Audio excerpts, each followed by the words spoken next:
régionale et les télévisions locales vous présentent le Club des Territoires. Et avec nous pour ce club, comme tous les lundis, Yves Tréhard. Bonjour Yves. Bonjour. Merci d'être avec nous, directeur adjoint de la rédaction du Figaro. Et on est ravis de retrouver Mathilde Sirot. Bonjour Mathilde. Bonjour Ariane. Merci d'être là, journaliste politique au Point. On va parler avec vous de la situation en Israël après les attaques terroristes du Hamas. Gérald Darmanin a renforcé la sécurisation des lieux de culte juifs. Faut-il craindre une importation du conflit en France et y a-t-il des inquiétudes au sein du gouvernement? On en parlera. Et si la classe politique a dans son ensemble condamné ces attaques, la réaction de la France insoumise fait parler. On verra ça évidemment avec vous. Alex, on va également parler de la loi immigration. Il y a de la friture sur les lignes au sein du gouvernement. Et oui, le débat sur la loi immigration, c'est dans moins d'un mois au Sénat et les intentions du gouvernement ne sont pas encore très claires. On en parle. D'abord, on voit l'actualité dans nos régions.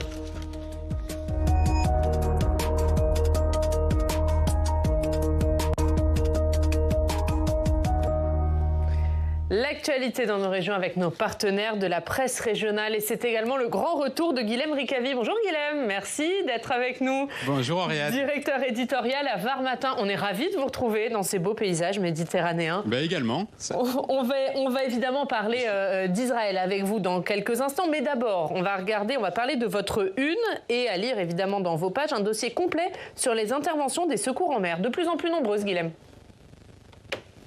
Oui, effectivement, Ariane, de plus en plus nombreuses. Écoutez, sur les 12 derniers mois, il y a eu un petit peu plus de 1000 interventions des différentes forces de secours le long de la côte varoise. Alors, c'est un nombre qui est très important et c'est surtout un nombre qui est en hausse par rapport aux années précédentes. Rien que sur la période estivale, on enregistre une hausse de 15% des interventions et donc au préalable des accidents. Et d'ailleurs, cela suscite l'inquiétude du préfet maritime qui appelle de ses voeux la réforme du permis bateau. Parce que selon lui, il n'est plus adapté aujourd'hui et il est la cause de nombreux dangers parce que tout le monde aujourd'hui peut louer très facilement un bateau, mais tout le monde ne connaît pas les règles de sécurité et donc ce préfet maritime en appelle à l'État pour réformer ce permis bateau pour le rendre un petit peu plus compliqué et plus en phase avec les pratiques actuelles puisqu'on le sait bien aujourd'hui, sur la mer aujourd'hui, les pratiques maritimes et de nautisme se diversifient et se multiplient. Et c'est à lire évidemment dans Var Matin. À lire également, comme dans beaucoup de titres de la presse régionale ce matin, Guilhem, l'attaque contre Israël et la douleur et l'inquiétude des Juifs de France. C'est l'autre titre à votre une. Oui, effectivement, et particulièrement ici dans le sud de la France, dans cette région où la communauté juive est nombreuse, à Marseille, mais pas seulement, à Toulon et à Nice également. Et vous vous en doutez, les Juifs de France sont particulièrement inquiets de ces 48 heures de combat auxquels ils ont pu assister. Ils sont inquiets pour leur pays, ils sont inquiets aussi pour leurs proches qui sont là-bas et qui aimeraient pour certains revenir. Les vols sont parfois pris d'assaut. Il y a donc une inquiétude majeure ici et on vit heure par heure ce conflit ici depuis la région sud Provence-Alpes-Côte d'Azur, un petit peu comme si on était sur place en Israël ou en Palestine. Merci Guilhem, merci beaucoup d'avoir été avec nous. Évidemment, merci. Tout ça c'est à lire dans Var Matin. On revoit la une, la mer de tous les dangers et la douleur et l'inquiétude des Juifs de France. Merci Guilhem, à très vite j'espère. Merci d'avoir été avec nous. On va revenir avec vous évidemment sur cette situation en Israël. D'abord Yves, c'est une attaque surprise. Est-ce qu'on peut parler de guerre? Elisabeth Bornière, elle a refusé d'employer ce terme. Elle parlait d'attaque terroriste. C'est une attaque terroriste. C'est pas. On compare souvent avec 1973 et la guerre de Kippour, mais la guerre de Kippour, c'était l'armée israélienne face à des armées arabes, d'États arabes. Là, c'est pas du tout le cas. Là, vous avez un groupe terroriste qui est fiché comme tel, qui s'appelle le Hamas, qui fait la pluie et le beau temps sur la bande de Gaza, qui est en rivalité avec le Fatah, qui lui est plutôt en Cisjordanie, et qui fait une attaque terroriste. Ça ressemble beaucoup plus, d'une certaine façon, au 11 septembre 2001. Vous avez eu une attaque terroriste sur les États-Unis. Ben là, c'est pareil. En plus, avec une... Et pourquoi c'est pareil? Parce que c'est une attaque contre des civils. Beaucoup de civils qui ont été tués, pris en otage, blessés, parce qu'il y a beaucoup de blessés.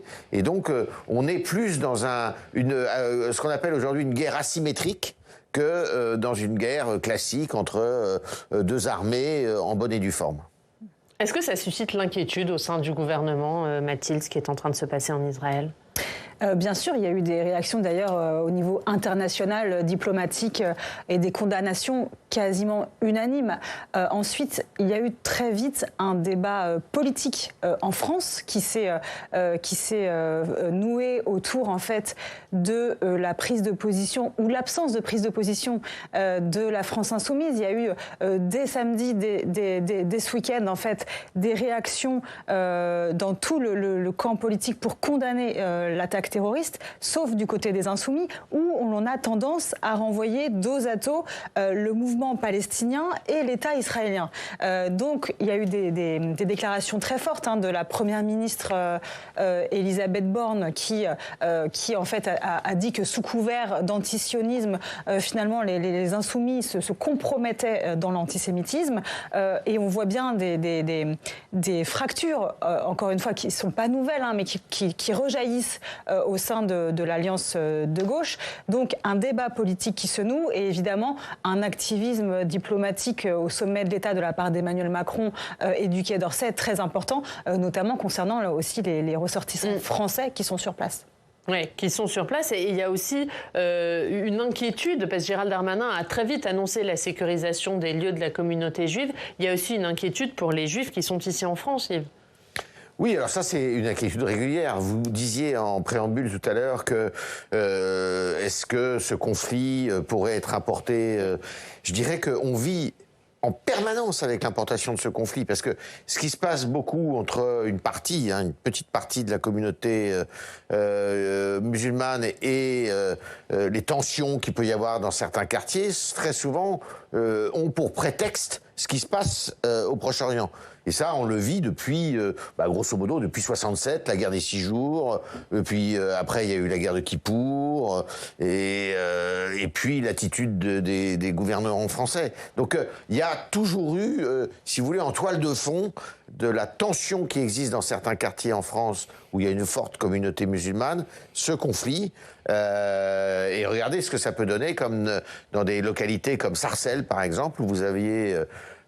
jadis, parce que c'est plus tellement le cas, justement, une forte communauté juive, séfarade, venant d'Afrique du Nord, qui après 62 s'est installée dans ces quartiers, enfin dans cette région, dans cette périphérie de Paris, qui a quitté peu à peu, de plus en plus, qui quitte Sarcelles, parce que justement il y a des tensions très vives avec la communauté musulmane sur place.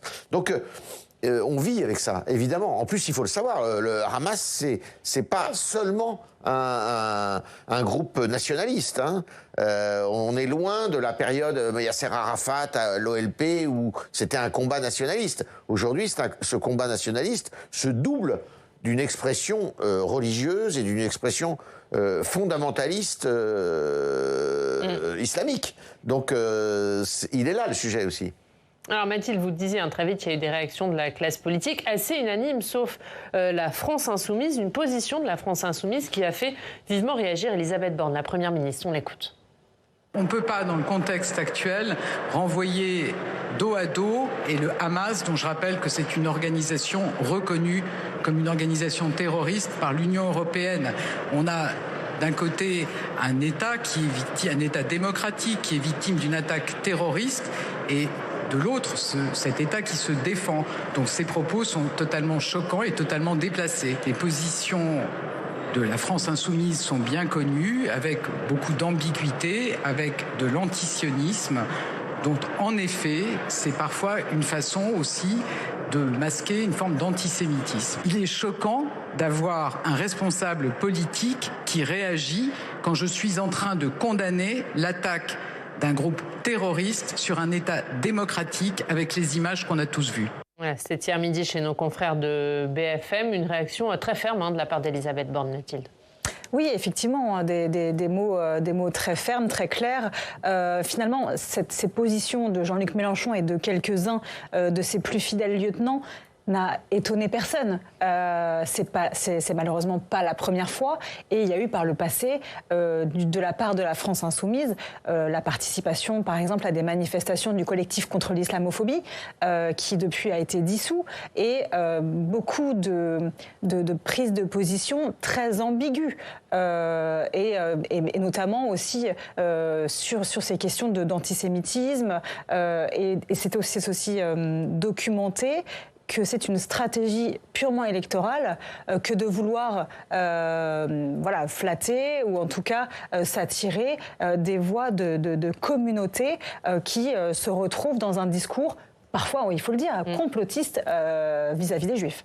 Et cette réaction de Jean-Luc Mélenchon, elle est très critiquée notamment à gauche et même au sein même de la France insoumise, avec par exemple François Ruffin qui, lui, a fait une condamnation très claire de l'attaque terroriste du Hamas. François Ruffin qui, peut-être aussi pour des visées en vue de la présidentielle 2027, sait très bien qu'il doit se distancier de ses positions polémiques de la France insoumise. Et d'ailleurs, le tweet de François Ruffin a été soutenu par un autre insoumis, Alexis Corbière, donc il y a aussi de la friture sur la ligne au sein même de LFI. Oui, division au sein de LFI, mais la position de Jean-Luc Mélenchon, elle n'est pas surprenante, comme disait Mathilde. Non, parce qu'il a fait un choix, Jean-Luc Mélenchon, et il a fait le choix. Vous savez, c'est un peu la droite des allocations et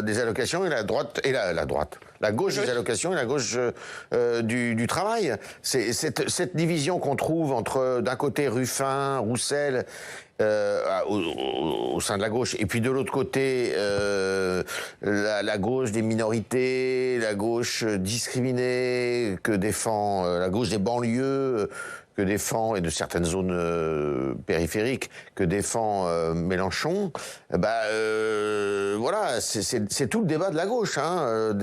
Et moi, je pense que, c'est très cynique ce que je veux dire, mais Mélenchon, il sait pertinemment ce qu'il fait, c'est de l'opportunisme électoral, et probablement que son opportunisme électoral sera davantage couronné que le discours de Ruffin ou de... C'est comme ça.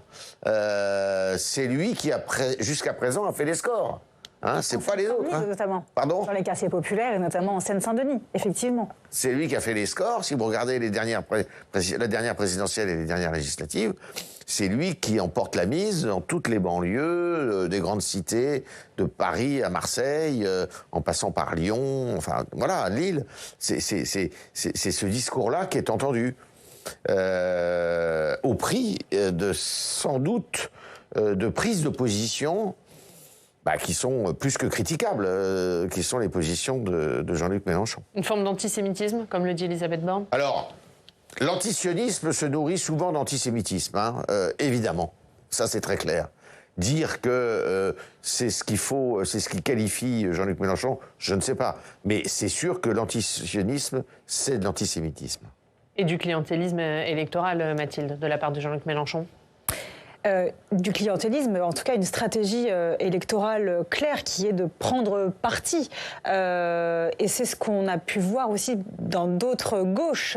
On pense à Corbyn en Grande-Bretagne, qui notamment avait été aussi pris en défaut au sein de son parti, le Parti travailliste, pour des prises de position, des ambiguïtés vis-à-vis d'un discours. Alors l'antisémitisme est un délit, donc c'est toujours, c'est évidemment condamnable, mais des ambiguïtés et évidemment, comme le disait Yves, de jouer avec l'antisionisme qui parfois est le cache-sexe aussi de l'antisémitisme.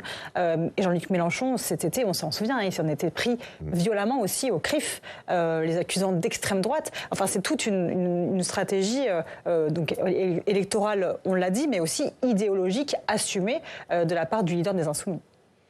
On va passer à l'autre thème de ce club, on va parler de la loi immigration. Elle arrive dans un mois au Sénat. Et Alex, à moins d'un mois de son examen, quelques zones de flou persistent toujours autour de ce texte. Oui, Oriane, alors on le rappelle, le gouvernement a besoin des voix des Républicains pour faire passer ce projet de loi immigration. Un texte qui prévoit d'un côté de faciliter les expulsions d'étrangers délinquants ou criminels, mais de l'autre, ce texte prévoit également de régulariser les travailleurs sans papier dans les secteurs en tension. C'est l'article 3 du projet de loi et c'est cette mesure dont ne veulent absolument pas les parlementaires, les républicains, car ils estiment que cela va créer un appel d'air migratoire. Le problème, c'est que l'aile gauche de la majorité présidentielle est-elle très attachée à cette mesure de régularisation.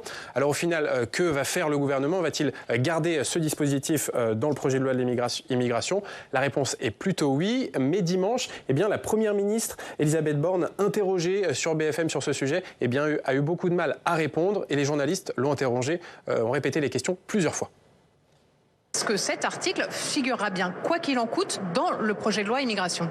Mais vous n'avez pas répondu, Elisabeth Borne. Est-ce que ce sera dans le texte ou pas? Les Français Je pense que certaines situations ne peuvent pas être traitées dans le cadre actuel de la loi, notamment si une entreprise, peut-être dans un certain nombre de cas volontairement, emploie des personnes en situation irrégulière et n'en demande pas la régularisation. Donc ce que vous nous dites, c'est que vous passerez par la loi, vous êtes obligé de toute façon de faire évoluer la loi. Cette modification législative est nécessaire. Voilà, ça a été dur, mais Elisabeth Borne a fini par répondre. Il y a un autre sujet sur lequel le gouvernement n'a pas tranché, c'est l'aide médicale d'État. Oui, l'aide médicale d'État couvre les soins médicaux des étrangers en situation irrégulière sur notre sol depuis moins de 3 mois et qui ne bénéficient pas de la protection universelle maladie. L'AME représente actuellement un budget d'1,2 milliard d'euros par an. Et jusque-là, une réforme de l'aide médicale d'État n'était pas prévue dans ce projet de loi immigration. Mais hier, dans le journal Le Parisien, le ministre de l'Intérieur, Gérald Darmanin, a changé un petit peu la donne en faisant cette déclaration. Regardez, je le cite, « À titre personnel, je suis favorable à la proposition faite par les Républicains et les centristes de supprimer l'aide médicale d'État et de la transformer en aide médicale d'urgence. » Et derrière cet avis personnel de Gérald Darmanin se cache en fait une réflexion lancée par le gouvernement. Écoutez Elisabeth Borne. Nous allons confier une mission à 2 personnalités, Patrick Stefanini, bien connu des Républicains, oui, et Claude Évin, ancien ministre de la Santé, pour nous aider à faire le point sur ce dispositif et à voir si, le cas échéant, des adaptations sont nécessaires. La position du gouvernement, elle résultera bien sûr des conclusions de cette mission. Et à voir si une future réforme de l'aide médicale d'État se transformera en gage donné par le gouvernement aux Républicains pour voter ce texte immigration. Car on le rappelle, la majorité de droite et du centre du Sénat vote chaque année dans le budget de la Sécurité sociale cette restriction de l'AME. Oui, Mathilde, est-ce qu'à force de vouloir trouver un accord ou de devoir trouver un accord avec les Républicains, le gouvernement se retrouve dans un grand flou sur ce texte? Le gouvernement se retrouve surtout dans une impasse sur ce projet de loi immigration. Imaginez quand même que c'était il y a 1 an que Olivier Dussopt et Gérald Darmanin nous présentaient ce texte. C'était en novembre 2022. Donc voilà, bientôt 1 an qu'on est sur ce texte. On voit bien que là, le gouvernement se heurte en même temps, parce qu'en essayant de vouloir ménager la chèvre et le chou et d'avoir à la fois cette volonté de régulariser des travailleurs sans papier dans les métiers en tension et d'être plus ferme sur les obligations de quitter le territoire français, par exemple, ce n'est plus possible en temps de majorité relative. Il y avait eu cette tentation à un moment donné de scinder le texte en 2 pour pouvoir le voter peut-être d'une certaine manière d'un côté avec la gauche, de l'autre avec la droite, comme ce qui avait été fait sur les questions d'écologie et d'énergie renouvelable et de nucléaire l'année passée.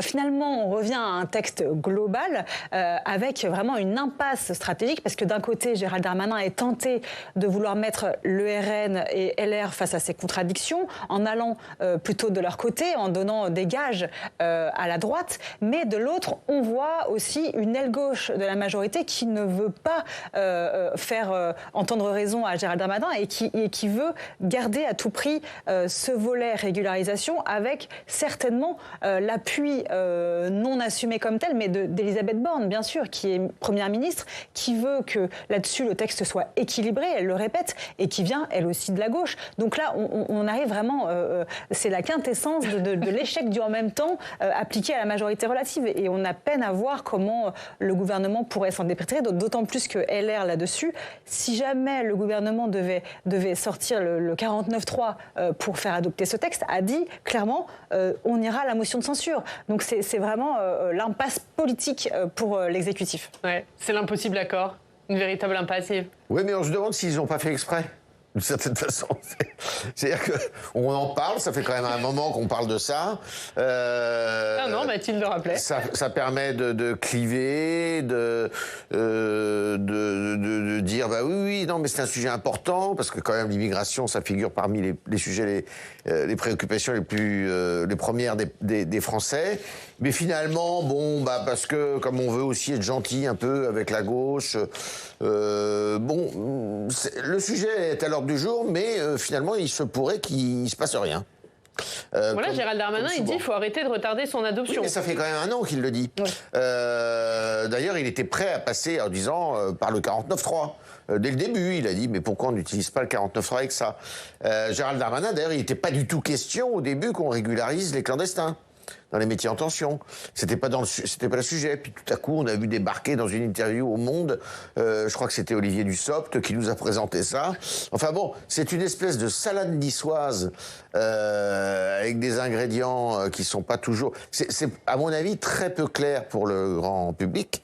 Mais le mot immigration surgit. Donc voilà, c'est ça qui est important. Alors est-ce que ça va déboucher sur quelque chose? Ce qui est intéressant, c'est que ça commence par le Sénat. Vous l'aurez remarqué. Donc c'est un gage aussi de sagesse, de pondération pour un sujet qui est plutôt assez brûlant. Est-ce que, au bout du compte, on arrivera à voter et à adopter, est-ce qu'ils arriveront à adopter une loi qui soit efficace? C'est toujours pareil. Si elle est, je dirais, tricotée, enfin un pas en avant, un pas en arrière, il ne se passera rien, quoi.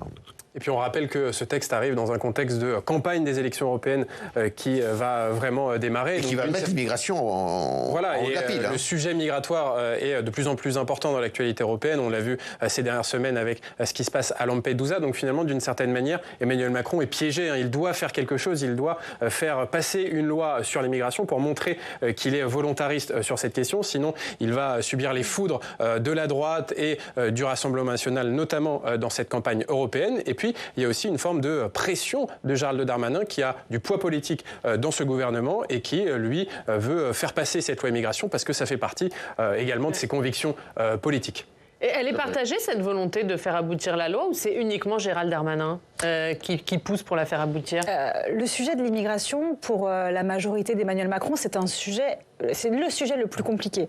À côté, la réforme des retraites, ça paraît beaucoup plus facile parce qu'ils étaient tous d'accord, plutôt d'accord. Sur l'immigration, il faut se rappeler quand même de la loi de Gérard Collomb, la loi Asile-Immigration, sur laquelle la majorité déjà s'était largement fracturée sur des sujets d'humanité. C'est quand même aussi une part de cette majorité qui vient de la gauche, hein, bien sûr. Là, ça ravive le clivage droite-gauche. Il y a un malaise. Évidemment que ça ravive le clivage droite-gauche. Et Emmanuel Macron, c'est pas son genre de beauté non plus. On voit bien qu'il est davantage à l'aise sur des questions du plein emploi. C'est à l'ordre du jour parlementaire cette semaine, sur les questions économiques. Mais l'immigration reste un impensé dans son discours et dans son positionnement politique. D'ailleurs, à la base, on sait qu'il a davantage un positionnement libéral sur le sujet, en se disant pourquoi on doit forcément mettre des garde-fous, c'est de la main-d'œuvre et ça bénéficie à l'économie. C'est quand même initialement plutôt son penchant naturel. Donc ça influe évidemment sur ses troupes, mais là on voit bien qu'avec un ministre de l'Intérieur qui vient de la droite et qui a besoin aussi d'avoir des marqueurs et sur ce sujet-là aussi, c'est toute la complexité. Donc on a du mal à voir comment ça pourrait aboutir sans qu'il y ait de pots cassés, parce que c'est-à-dire que ce qu'on donne à la droite, on le perd sur la gauche, donc c'est inextricable. Fermeté et humanité, c'est compatible, Yves ? Fermeté et humanité, oui, c'est évidemment compatible. Mais si vous voulez, quand vous voulez faire plaisir à tout le monde, vous faites plaisir à personne. Et déjà, on sait que si eh bien, le gouvernement occulte ou plutôt oublie le versant humanitaire, comme vous le dites, c'est-à-dire embauche des clandestins. Il y a toute l'aile gauche du gouvernement qui suivra pas. Et là, il peut très bien voir se constituer un groupe de frondeurs, comme Hollande avait eu en son temps. Lui, c'était sur le travail, mais là, ça sera sur un autre sujet. Et donc, il faut qu'il fasse attention à ça. Mais je suis assez d'accord que, effectivement, la proximité des élections européennes bouleverse un peu probablement les calculs d'Emmanuel Macron. Ouais, un mot sur ce cavalier seul de Gérald Darmanin ce week-end sur la question de l'AME. C'est une volonté des Républicains et des centristes ici de la transformer en AMU. Comment on explique que Gérald Darmanin, contre l'avis officiel du gouvernement, ait pris position pour les LR et comment ça a été perçu, Mathilde ? Alors, on imagine d'abord que sa prise de position qui était dans Le Parisien a été validée, enfin en tout cas consultée par l'Élysée et Matignon avant que ce soit publié. Donc il y avait quelque part, ils étaient au courant. Et puis il y a toujours un jeu de positionnement dans une période de négociation avec des forces politiques pour essayer de faire aboutir d'abord ce texte au Sénat dans les prochaines semaines, voilà, d'essayer de rallier à lui la droite et potentiellement le RN, hein, comme il le fait quand même depuis le début sur ce volet-là. On a bien vu la réaction quand même un peu timorée d'Elisabeth Borne sur ce sujet. Et là, depuis cette opération de Tourcoing, on voit bien que l'affrontement larvé entre la Première ministre et le ministre de l'Intérieur commence à être problématique pour le gouvernement. On a du mal à voir quelle est la cohérence d'ensemble et on voit bien que le ministre de l'Intérieur est de plus en plus tenté de s'affranchir aussi de cette tutelle de Matignon pour avancer lui-même et marquer ses points, avec d'ailleurs une certaine complicité d'une partie de la majorité. Donc ça commence à être assez difficile à vivre pour le gouvernement et pour Emmanuel Macron d'avoir, au sein même de son exécutif, un affrontement entre sa Première ministre et son ministre de l'Intérieur. C'est une manière pour Gérald Darmanin de s'affirmer un peu plus, Yves ? Oui, sauf qu'il faudrait qu'on comprenne ce qu'il veut. Parce qu'on réforme l'AME pour en faire quoi ? L'AMU, oui. Et ça parle aux gens, ça ? Non, ça ne parle pas. Ça veut dire quoi ? Ça veut dire qu'on change la vitrine, mais... Ça veut dire qu'on restreint le panier de soins. Oui, mais enfin... faudra encore qu'ils nous disent comment et est-ce que c'est vraiment efficace. C'est toujours pareil. Donc, j'attends de voir ce qu'ils proposent vraiment, dans quels termes c'est proposé. L'AME, on ne sait même pas combien d'ailleurs ça coûte à l'État, parce qu'on parle de 1 milliard, d'autres parlent de 2 milliards d'euros par an. Pour ça, il faudrait... si vous voulez, d'agiter des concepts comme ça ou des idées, il faut voir ce qui se cache derrière. Donc, il est urgent d'attendre. Ouais. Un dernier mot, Mathilde. Non, mais il y a une part de posture dans ce jeu-là de la part du ministre de l'Intérieur, évidemment. Donc ensuite, lui, il est dans une position de négociation. Et puis encore une fois, ce texte, pour l'instant, est inscrit à l'ordre du jour du Sénat à partir du 6 novembre. Il n'est pas encore à l'agenda de l'Assemblée et on peine à croire que la majorité ait envie de s'embourber dans des débats aussi compliqués à partir de début 24, alors qu'on aura une élection européenne quelques mois plus tard.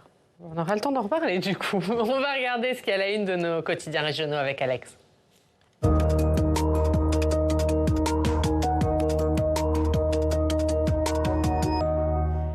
Et Alex, c'est bien sûr l'attaque d'Israël par le Hamas qui est à la une de la presse régionale. Et oui, la grande majorité des journaux régionaux français titrent ce matin sur ces attaques du Hamas contre l'État hébreu, la guerre et la sidération à la une de la Charente libre. À feu et à sang, titre Libération Champagne, alors que le bilan humain est extrêmement lourd au terme de ce week-end. Au moins 700 morts et 2150 blessés côté israélien, selon les chiffres de l'armée israélienne. 400 morts côté palestinien. Plus de 3000 roquettes ont été lancées depuis Gaza et Israël a riposté par des frappes aériennes. Le mouvement terroriste du Hamas détient également une centaine d'otages. Après ces attaques, eh bien, on retient la peur de l'escalade militaire dans la région. C'est à la une du journal Le Dauphiné Libéré. Un conflit qui inquiète le monde, titre La Voix du Nord. La crainte de l'embrasement à la une de La Provence.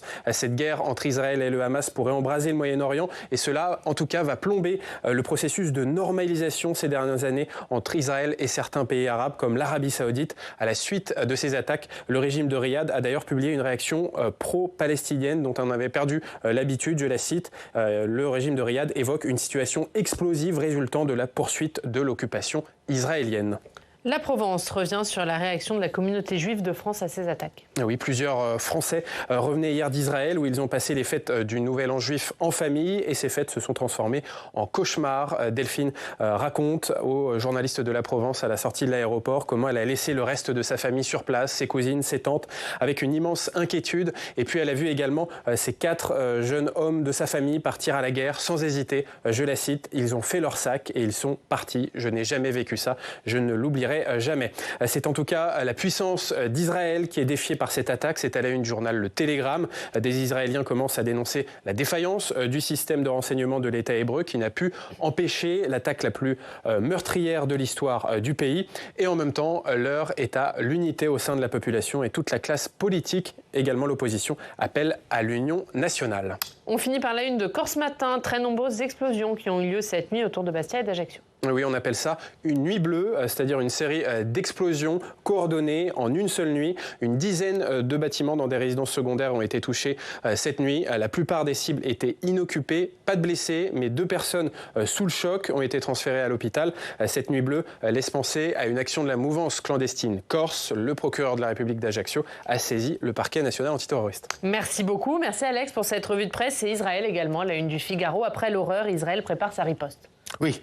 On réserve 5 pages sur ce sujet qui est fort important, capital, et on va continuer d'ailleurs probablement encore pendant de longs jours. Et à lire évidemment dans le Figaro, un autre conflit, c'est l'Arménie, à la une du Point. À la une du Point cette semaine, le conflit arménien et également de nombreux éclairages, de nombreuses analyses sur ce qui s'est passé ce week-end à lire sur le point.fr. Merci beaucoup, merci Mathilde. On était ravis de vous retrouver. Merci Yves d'être venu à lundi prochain. Merci Alex, merci à tous de nous avoir suivis. Prochain rendez-vous à 18h, Thomas Hugues, Sens Public. Nous on se retrouve demain. Très bonne journée.